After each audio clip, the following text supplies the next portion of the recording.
నమస్కారం లక్ష్మి గారు. Indian statistics ప్రకారం ఎంతమంది ఉన్నారు యూఎస్ఏలో మన స్టూడెంట్స్? ఇండియన్ స్టూడెంట్స్ ఇప్పుడు దాదాపుగా 3 లక్షల మంది ఉన్నారండి. 3 లక్షల మంది ఉన్నారు. అయితే మొత్తం ఇంటర్నేషనల్ స్టూడెంట్స్ మొత్తం 10 లక్షల మందిలో దాదాపుగా 3 లక్షల మంది మన ఇండియన్ స్టూడెంట్స్ ఉన్నారండి. అందులో గుడ్ నెంబర్ ఆఫ్ పీపుల్ అండి. దాదాపుగా 1 లక్ష మంది స్టూడెంట్స్ మన హైదరాబాద్ చుట్టుపక్కల నుంచే ఉంటారు. అవును సార్, తెలుగు స్టేట్స్ నుంచి ఎక్కువగా వెళ్తున్నారా అని చెప్పి అంటున్నారు. అవునండి, తెలుగు స్టేట్ నుంచే మ్యాక్సిమం స్టూడెంట్స్ పోతారండి. ఆంధ్ర కానీ తెలంగాణ కానీ దాదాపు 1 లక్ష మంది, అంటే మోర్ దెన్ 1/3 ఆ 3 లక్షల్లో మన తెలుగు వారే ఉంటారండి తప్పకుండా. సార్, అసలు తెలుగు స్టేట్స్ నుంచి లేకపోతే హైదరాబాద్ నుంచి ఇంతమంది స్టూడెంట్స్ ఎందుకు వెళ్తున్నారు యూఎస్ఏకి? మా ఆఫీస్లో 16 మంది లాయర్లు ఉండండి. నేను ఒక్కనే తెలుగు అని, మిగతా వాళ్ళందరూ అమెరికన్స్ అన్నట్టు. వాళ్ళు ఏం చెప్తారంటే, మీ తెలుగు తల్లులు పిల్లలు కన్నప్పుడు పాలిస్తారు కదా, ఆ పాలతోటి వాళ్ళకి చెప్తారు, ఆ పాలిచ్చేటప్పుడు నువ్వు చదువుకొని అమెరికా పోరా, అక్కడ పోయి ఇక్కడ ఇంజనీరింగ్ చేసి చదువుకొని అమెరికా పోయి ఆడ ఇంజనీరింగ్ చేసి జాబ్ చేయని చెప్తారా, అందుకోసం ఇంతమంది వస్తారా అని వాళ్ళు అమెరికన్స్ నన్ను అడుగుతాను అన్నట్టు. మరి అదే నిజమేమో, మన తల్లులు ఇక్కడ పిల్లలు పెంచినప్పుడు అరే నాయన నువ్వు అమెరికా పోరా, తల్లి నువ్వు అమెరికా పో అని చిన్నప్పటి నుంచి ఆ పాలల్లో ఏమైనా ఉందో నాకు తెలియదండి. మొత్తం మన ఇప్పుడు ప్రపంచం నుంచి ఒక 10 లక్షల మంది స్టూడెంట్స్ అమెరికాలో ఉంటే 3 లక్షల మంది ఇండియన్స్, అందులో చాలా మంది మెజారిటీ వాళ్ళు తెలుగు వాళ్ళు ఉండటానికి అది చాలా కారణాలు అండి. పేరెంట్స్ కారణం మెయిన్. తర్వాత మన పొలిటికల్ ఎన్విరాన్మెంట్ ప్రమోషన్ కానీ, చంద్రబాబు నాయుడు కానీ, ఈ కేసీఆర్ కానీ, అంతకుముందు వైఎస్ రాజశేఖర రెడ్డి కానీ, వీరందరూ చేసిన ప్రమోషన్ ఏది ఎడ్యుకేషన్కు, ఇంజనీరింగ్ పర్టికులర్గా ప్రమోట్ చేసినారు. ఇంజనీరింగ్ కాలేజ్కి ప్రమోట్ చేసినందుకు ఆ ఇంజనీరింగ్ కాలేజ్ తోటి ఏమవుతాయి అంటే, వీళ్ళు మళ్ళీ అక్కడ కూడా మాస్టర్స్ ఇంజనీరింగ్ చేసే మటుకు జాబ్ ఆపర్చునిటీస్ బాగా పెరిగినాయి. ఐటీ నుంచి మనం బాగా ఫోకస్ చేసినట్టు మన తెలుగు స్టేట్స్ వాళ్ళు. దాంతో ఏమైంది, ఇక్కడ జాబ్స్ చేయడమే కాకుండా అక్కడికి పోవడం కూడా, వాళ్ళ ఐటీలో మాస్టర్ స్టూడెంట్స్ చేయడం వల్ల ఆ తర్వాత వాళ్ళకి ఆపర్చునిటీస్ అక్కడ కూడా వస్తున్నాయి, ఇక్కడ కూడా వస్తున్నాయి. జాబ్స్ ఎక్కువ ఎక్కడ ఉన్నాయండి, ఐటీలో ఉన్నాయి. హై పేయింగ్ జాబ్స్ ఎక్కువ ఉన్నాయి, ఐటీలో ఉన్నాయి. మన పిల్లలు ఎక్కువ ఏం చదువుతున్నారు, ఐటీ చదువుతున్నారు. అదే అమెరికా పోయిన అనుకోండి, ఆ పిల్లలు ఏం చేస్తారు, వాళ్ళు ఏదో ఆర్ట్ అంటారు, పెయింటింగ్ అంటారు, సింగింగ్ అంటారు, డాన్సింగ్ అంటారు. అవన్నీ అయిన తర్వాత వాళ్ళకి జాబులు రావట్లేవు, ఎందుకంటే ఆ ప్రొఫెషన్స్ పెరగట్లేవు. మన తెలుగు రాష్ట్రాల్లో మనకున్న socio economic conditions, political conditions చేయబట్టి ఏమైందంటే, మన తెలుగు పిల్లలు ఎక్కువ మంది ఇంజనీరింగ్, అందులోనూ కంప్యూటర్ సైన్స్ చేస్తున్నారు. దానికి మంచి ఆపర్చునిటీ ఏంది కంప్యూటర్ సైన్స్కు అమెరికా. అక్కడ పోయిన తర్వాత కూడా మళ్ళీ మంచి జాబులు రావడంతో ఒక vicious circle, reverse vicious circle మాదిరి అది ఫ్లో అవుతుందండి. చాలా మంది అంతకుముందు పోయిన వాళ్ళు మంచి సక్సెస్ అవుతున్నారు, వాళ్ళని చూసి మళ్ళీ యంగ్స్టర్స్ పోతున్నారు, వాళ్ళు కూడా సక్సెస్ అవుతున్నారు. సో అట్లా ఒకరిని చూసి ఒకరిని బాగా తెలుగు వాళ్ళు బాగుపోతున్నారండి. సరే, ఇలా మాస్టర్స్ అక్కడ చేయడం వల్ల బెనిఫిట్స్ ఏంటి? అంటే ఈ మన దగ్గర కూడా మంచి మంచి యూనివర్సిటీస్ ఉన్నాయి, కానీ అక్కడికి వెళ్ళి మాస్టర్స్ చేయడం వల్ల యూజ్ ఏంటి? ఫస్ట్ ఆఫ్ ఆల్ ఏంటంటే, మాస్టర్స్ అక్కడ చేయడం వల్ల ఏంటంటే మీకు అక్కడ జాబ్ ఆపర్చునిటీ ఈజీగా వస్తుందండి. ఇక్కడ మాస్టర్స్ చేసిన అనుకోండి, మీరు అక్కడ పోవాలంటే ఇప్పుడున్న కొత్త రూల్స్ ప్రకారము వాళ్ళు అక్కడ జాబ్ అప్లై చేస్తే లాటరీలో పోల్సి ఉంటుంది అన్నట్టు. అంటే మీరు ఇక్కడ నుంచి కనుక మీరు ఇక్కడ మాస్టర్ చేసిన అనుకోండి, నేను అక్కడ మాస్టర్స్ చేస్తా. సో నాకు అక్కడ మాస్టర్స్ చేస్తే నాకు ఒక వర్క్ పర్మిట్ అని ఇస్తానండి, ఓపీటీ. అంటే మాస్టర్ అయితే అయిపోయిన తర్వాత ఆప్షనల్ ప్రాక్టికల్ ట్రైనింగ్, అంటే 1 year వర్క్ పర్మిట్. తర్వాత ఒకవేళ నా డిగ్రీ కనుక స్టెమ్ డిగ్రీ, అంటే ఇది కంప్యూటర్ సైన్స్ కానీ ఇంజనీరింగ్ కానీ కొన్ని ఉన్నాయండి, ఆ డిగ్రీలు ఉంటే ఇంకొక 2 ఏళ్ళు, అంటే 3 ఏళ్ళు వర్క్ పర్మిట్ ఇస్తారు. ఆ 3 ఏళ్ళు బ్లాంకెట్ వర్క్ పర్మిట్, దాదాపుగా బ్లాంకెట్ వర్క్ పర్మిట్ అనుకోవచ్చు. ఆ పర్మిట్ తోటి నేను ఆల్రెడీ అక్కడ అమెజాన్లో, గూగుల్లో, యాపిల్లో జాబ్ చేస్తాను. అదే మీరు ఇక్కడ మాస్టర్స్ చేసిండ్రు, మీరు వెరీ బ్రైట్ క్యాండిడేట్, మీరు ఐఐటీజీలనే మాస్టర్స్ చేసి ఉండొచ్చు. చేసిన తర్వాత మీరు అక్కడ పోయేటప్పుడు వాళ్ళు ఏం చూస్తారంటే, వాళ్ళు మీకు వర్క్ పర్మిట్ లేదు కదా, వర్క్ పర్మిట్ చేయాలంటే ఏం చేయాలి, H1B అప్లై చేయాలి. H1B అప్లై చేయాలంటే ఏంటంటే, ఇప్పుడు ఒక లాటరీ సిస్టమ్ ఉందండి. ఈ March 1 నుంచి March 6 నుంచి March 22 లోపల మనం లాటరీ వేయాలి. లాటరీ వేస్తే మీ పేరు తగులాలి. ఓకే, అది ఎట్లా తగులుతుంది, 5 మందిలకు ఒక్కరికే తగులుతుంది. అంటే మీకు Amazon company, let's say Amazon మీకు జాబ్ ఇచ్చింది అనుకోండి, మీ పేరు తీసుకొని వాడు లాటరీ వేయాలి. వాడు లాటరీ వేసిన తర్వాత ఏమైంది, 5 మందిలో ఒకరు తగులుతుంది. మీ పేరు తగిలిందే అనుకోండి, మళ్ళీ ఎప్పుడు రావచ్చు, మీరు October 1 రావాలన్నట్టు. మార్చ్లో తీసుకుంటే అక్టోబర్లో, అంటే దాదాపుగా మీ సెలక్షన్ ప్రాసెస్ ఫిబ్రవరిలో ఖతం అయిపోయి వాడు మార్చ్లో అప్లై చేస్తే అక్టోబర్ దాకా రావాలి.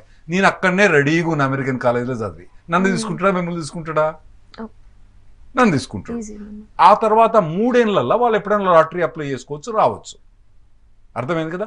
అందుకోసం అది one of the main advantage అండి.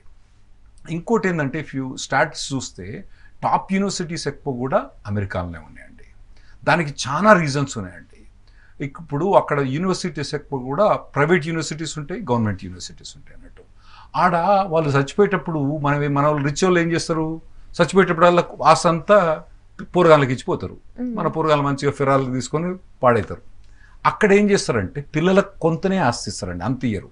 చాలా మట్టుకు డొనేషన్ చేస్తారంట యూనివర్సిటీకి కానీ ఆయన డొనేట్ చేస్తారు. సో ఈ యూనివర్సిటీస్ అన్నిటికీ వాళ్ళకు కార్పస్ ఫండ్ అని ఉంటుంది అన్నట్టు. అయితే వీళ్ళు స్టూడెంట్ ఎవరైతే రిచ్ పర్సన్ చచ్చిపోయేటప్పుడు ఇది ఆ యూనివర్సిటీ చచ్చిపోయేటప్పుడు కొందరు కార్పస్ ఫండ్ ఇస్తారు కదా, అవన్నీ వాళ్ళు బాగా యూజ్ చేస్తారండి. దాంతో ఎడ్యుకేషన్ ఇన్స్టిట్యూషన్స్ బాగా డెవలప్ అయినాయండి. మన దగ్గర మనకు ఏదైనా పెద్ద యూనివర్సిటీ ఉందనుకోండి, ఎంత కార్పస్ ఫండ్ ఉంది, $1 బిలియన్ ఉందా ఐఐటికి నాకు తెలియదండి. కానీ అదే మన పెద్ద పెద్ద యూనివర్సిటీస్కు హార్వర్డ్, ఏలు ఇటువంటి యూనివర్సిటీస్ అయితే టన్స్ ఆఫ్ మనీ ఉన్నాయండి. సో ఆ మనీ తోటి వాళ్ళకి ఇంకా మంచి ఎడ్యుకేషన్ వస్తుందండి అక్కడ. ఇంకోటి మన ఎకానమీ అంటారు, మన ఎకానమీ బాగుంది, వెరీ గుడ్. లాస్ట్ 10 years నుంచి వెరీ గుడ్. అంతకుముందు 10 years కూడా బాగానే ఉంది. కానీ మనం ఇంతమంది 1 బిలియన్ పీపుల్ ఈక్వల్ తోటి ఒక్క కాలిఫోర్నియా స్టేట్ జీడిపి ఎంతనో, మొత్తం జీడిపి అంటే మనం సంపాదించేది మొత్తం ఇండియన్స్ అంతా సంపాదించేది కాలిఫోర్నియా స్టేట్, ఒక్క సింగిల్ స్టేట్ కాలిఫోర్నియా తోటి ఈక్వల్ ఉందండి. సో ఎకానమీ అక్కడ ఉంది కాబట్టి మన వాళ్ళకి అక్కడ ఆపర్చునిటీ దొరకడం చాలా మంచిది. ఇంకోటి ఏంటంటే ఐటీలు ఉన్నారు మన వాళ్ళు పిల్లలు, అది మన అదృష్టం అండి. అదే వీళ్ళు ఏదో వేరే ప్రోగ్రామ్ పోయిననుకోండి, నాన్ ఐటీ పోయిననుకోండి, అంత ఈజీగా జాబ్స్ రావు. సో ఇక్కడ మీరు మాస్టర్స్ చేసిన దానికన్నా అక్కడ మాస్టర్స్ చేయడం చాలా అడ్వాంటేజ్. మీకు అయ్యే ఖర్చు అక్కడ ఒక 40-50 లక్షలు అయింది అనుకోండి, అది ఎంతండి 7 ఏళ్ళలో వాళ్ళకి వచ్చే శాలరీ అంతా ఫస్ట్ ఇయర్లోనే దాదాపుగా వాళ్ళకు 80 లక్షల నుంచి 90 లక్షల దాకా ఫస్ట్ ఇయర్ శాలరీ వస్తుంది. ఫస్ట్ ఇయర్లో వాళ్ళు పే ఆఫ్ చేయొచ్చు మొత్తం ఖర్చు అంతా. ఇక ఆ తర్వాత డబ్బులు వాడే చేసుకుంటూ వాని ఇష్టం. సో ఇక్కడ చేసిన దానికన్నా అమెరికాలో చేస్తేనే ఆపర్చునిటీ బాగుంటుందండి. ప్యాకేజ్ డిఫరెన్స్ కూడా ఉంటుందా? చాలా ప్యాకేజ్ డిఫరెన్స్ ఉంటుందండి. మీరు ఇక్కడ మాస్టర్ చేసిన దానికి నేను అక్కడ మాస్టర్ చేసిన దానికి ఫస్ట్ నుంచి ప్యాకేజ్ డిఫరెన్స్ ఉంటుందండి. ఆ తర్వాత మీరు ఫస్ట్ కింద నుంచి ఎక్కడి నుంచో స్టార్ట్ చేయాలి, నేను పై నుంచి స్టార్ట్ చేస్తా. అక్కడి నుంచి మీకు కింద నుంచి నా దగ్గర రావడానికి మీకు 5-10 ఏళ్ళు పట్టొచ్చు, నేను అక్కడి నుంచి పైకి ఎదిగిపోతా అన్నట్టు. ప్యాకేజ్ డిఫరెన్స్ చాలా ఉంటుందండి ఇక్కడి నుంచి చేసిన వాళ్ళకి అక్కడ చేసిన వాళ్ళకి packages. Sir different types of student visas ఉన్నాయి కదా, అది ఒకసారి ఎక్స్ప్లెయిన్ చేయండి. మెయిన్ మన తెలుగు వాళ్ళు ఎక్కువ యూజ్ చేసేది F1 స్టూడెంట్ వీసా అంటారండి. ఓకే, అది స్టూడెంట్ వీసా. ఇవి కాక వేరే కూడా ఉంటాయండి. J1 visa, kind of student kind of working visas ఉంటాయండి. అది మోస్ట్లీ రీసెర్చర్స్ కండి. ఏది ఇప్పుడు డాక్టరేట్ చేసి పోస్ట్ గ్రాడ్యుయేషన్, ఆ డాక్టరేట్ తర్వాత పోస్ట్ డాక్ రీసెర్చర్స్ ఉంటారు కదా, వాళ్ళకి ఏం చేస్తారంటే వాళ్ళకి అటువంటి వాళ్ళకి J1 వీసాస్ ఉంటాయి. తర్వాత మెడికల్ డాక్టర్స్ చేసి అక్కడ పోయి రెసిడెన్సీ చేస్తూ ఉంటారు కదా, వాటిని కూడా J1s అంటారండి. వాటిని కూడా స్టూడెంట్ వీసా కిందని కన్సిడర్ చేస్తారండి. తర్వాత M1 వీసా ఉంటుంది. M1 వీసా అన్నది టెక్నికల్, మోస్ట్లీ అంటే ఇప్పుడు మనం పైలట్స్ ఉన్నారనుకోండి, పైలట్ ట్రైనింగ్ ఉండాలి. ప్రపంచం మీద ఎక్కువ మటుకు పైలట్స్ ట్రైనింగ్ ఎక్కడండి? యుఎస్లో. సో వాటికి ఎడ్యుకేషన్ కాదుగా, టెక్నికల్గా పోయి కాలేజీలో పోయి చదువుకునేది తక్కువ ఉంటుంది. వాళ్ళు పోయి మిషన్లు ఆపరేట్ చేసి అవన్నీ చేయడానికి వాటిని M1. ఇప్పుడు మన కెమెరా సార్ ఉన్నారు, ఆ కెమెరా ఆపరేషన్ ఎట్లా అవన్నీ ఎట్లా చేయాలంటే దానికి కూడా M1 వీసా ఉంటుందండి. సో దాన్ని M1 వీసా. సో మనం F1, M1 అండ్ J1 ఈ వీసాస్ ఉంటాయి. ఇంకా కొన్ని వీసాస్ కూడా స్టూడెంట్ వీసా మీద కన్సిడర్ చేయొచ్చు, Q వీసాస్ అంటారండి. Q వీసాస్ అంటే కల్చరల్లీ ఎక్స్చేంజింగ్ వీసాస్. ఇప్పుడు మనకి ఇక్కడ ఒక కల్చర్ ఉంటుందండి, ఏది మన టీవీ స్టేషన్లో ఇట్లా పనిచేసే కల్చర్ ఒకటి ఉంటుంది అన్నట్టు. హోస్ట్లతో డీల్ చేసేది, తర్వాత యాంకర్లతో డీల్ చేసేది కల్చర్ ఉంటుంది. అక్కడ కల్చర్ డిఫరెంట్ ఉంటుంది. మనోళ్ళు ఏం చేస్తారంటే ఇక్కడి నుంచి అక్కడ తీసుకుపోయి పెట్టి దాన్ని Q వీసా అంటున్నట్టు. అక్కడ ట్రైన్ చేసిన అనుకోండి వాళ్ళకి అక్కడ కల్చర్ అర్థమవుతుంది అన్నట్టు. అది ఒక టీవీ స్టేషన్ ఒక్కటే కాదు, డిస్నీ వరల్డ్ కానివ్వండి, తర్వాత కొన్ని క్రూజెస్ ఉంటాయి అన్నట్టు అక్కడ, క్రూజెస్ కానీ, తర్వాత కొన్ని థీమ్ పార్క్స్ ఉంటాయి అక్కడ, నేషనల్ ఫారెస్ట్ ఉంటాయి అన్నట్టు. అవి Q వీసాస్ కూడా అన్నట్టు. అవి కూడా education purpose, cultural exchange purposes ఉంటాయండి. ఒక F1 ఒక్కటే కాదు, J1, M1, Q1 కూడా ఇవన్నీ కూడా స్టూడెంట్స్ కిందకి కన్సిడర్ చేస్తారు. అప్లికేషన్ ప్రాసెస్ని ఎలా ఎఫెక్టివ్గా చేయాలి? F1 అప్లికేషన్ ప్రాసెస్ అన్నది కొద్దిగా డిఫరెంట్ ఉంటుందండి. మన వాళ్ళు ఇప్పుడు మీరు మాస్టర్స్ ఇక్కడ చేయదలుచుకుంటారు అనుకోండి, ఫస్ట్ ఏం చేస్తారు, మీరు బ్యాచిలర్స్ కంప్లీట్ అయిపోయిన తర్వాత మాస్టర్స్కి అప్లై చేస్తారు. అట్లా కాదు. స్టూడెంట్ వీసా ఏది అమెరికాలో మీరు మాస్టర్స్ చేయదలుచుకుంటే మీరు థర్డ్ ఇయర్నే ప్రాసెస్ మొదలు పెట్టాలి. ఓకే, థర్డ్ ఇయర్నే మొదలు అప్లికేషన్ తెప్పించుకొని ఫోర్త్ ఇయర్ అంటే మనకు 4 years ఇంజనీరింగ్ కదా, ఫోర్త్ ఇయర్ బిగినింగ్నే అప్లికేషన్స్ మొదలు పెట్టాలన్నట్టు. నార్మల్గా మీరేం చేస్తారు, నార్మల్గా మీరు ఫోర్త్ ఇయర్ అయిపోయిన తర్వాత ఆ ఎగ్జామ్ రిజల్ట్స్ వచ్చే టైంకు అప్పుడు మాస్టర్స్ కానీ ఎంట్రన్స్ కానీ మిగతా రాస్తారు.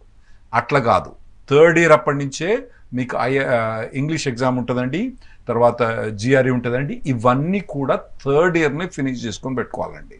ఫోర్త్ ఇయర్లో బిగినింగ్ అంటే సమ్వేర్ ఆగస్ట్ నుంచి సెప్టెంబర్ అక్టోబర్ అప్పుడు అప్లికేషన్స్ ఫైల్ చేయాలన్నట్టు. వాళ్లకు ఫోర్త్ ఇయర్ డిగ్రీ అన్నది, ఫోర్త్ ఇయర్ మార్క్ షీట్ అన్నది అవసరం లేదు, డిగ్రీ అన్నది అవసరం లేదు. మీకు ఫస్ట్ 3 years మార్క్ షీట్ ఉంటుంది కదా, ఆ బేసిస్ మీదనే అడ్మిషన్ ఇస్తారు కాలేజ్లో. సో అది మెయిన్ ఇంపార్టెంట్. మన స్టూడెంట్స్ కొందరు ఏమనుకుంటారు, ఇక్కడ మాదిరి ఫోర్త్ ఇయర్ కంప్లీట్ అయిన తర్వాత అప్లికేషన్ తీసుకుంటారు. థర్డ్ ఇయర్ అప్పుడే మొదలు పెట్టండి. లేకపోతే మీరు ఫోర్త్ ఇయర్ అప్పుడు మొదలుపెట్టింది అనుకోండి, ఫోర్త్ ఇయర్ అయిపోయిన తర్వాత 1 year ఈజీగా వేస్ట్ అయింది మీకు. సో థర్డ్ ఇయర్ అప్పుడే మీరు ఆ ప్రాసెస్ మొదలు పెట్టాలి.